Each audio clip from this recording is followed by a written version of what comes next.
My third story is about death.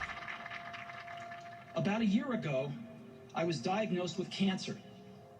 I had a scan at 7:30 in the morning, and it clearly showed a tumor on my pancreas. I didn't even know what a pancreas was.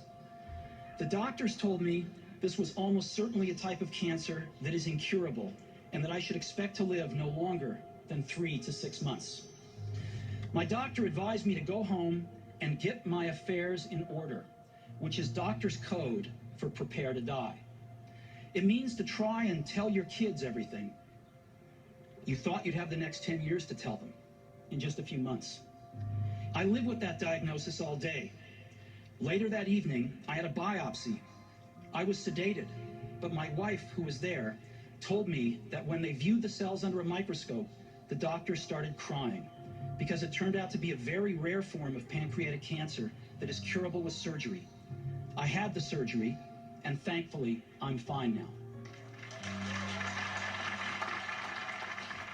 Steve Jobs talked about his cancer very emotionally at the Stanford graduation ceremony in 2005.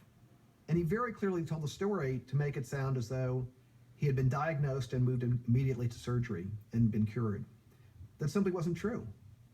What I found out over a period of months of reporting was that Steve Jobs actually had been diagnosed with cancer 9 months earlier, and that for a period of 9 months, he had refused to have the surgery that every medical expert said was necessary to increase his prospects for survival.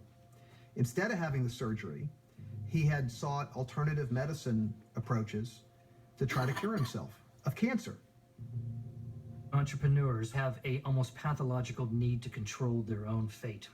They'll take any suffering if they can just be in charge of their destiny and not have it in somebody else's hands.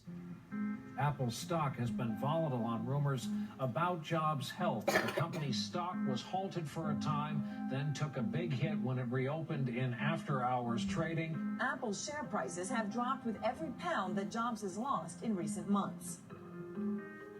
Apple really landed into a dicey situation when Steve decided to issue a letter saying, well, you know, nothing's wrong with me. It's just a minor problem, and it wasn't a minor problem. Steve Jobs made a point of withholding from the world that he faced this illness. That's something investors want to know, because when you bought Apple stock then, you were buying into Steve Jobs. He was obligated to tell shareholders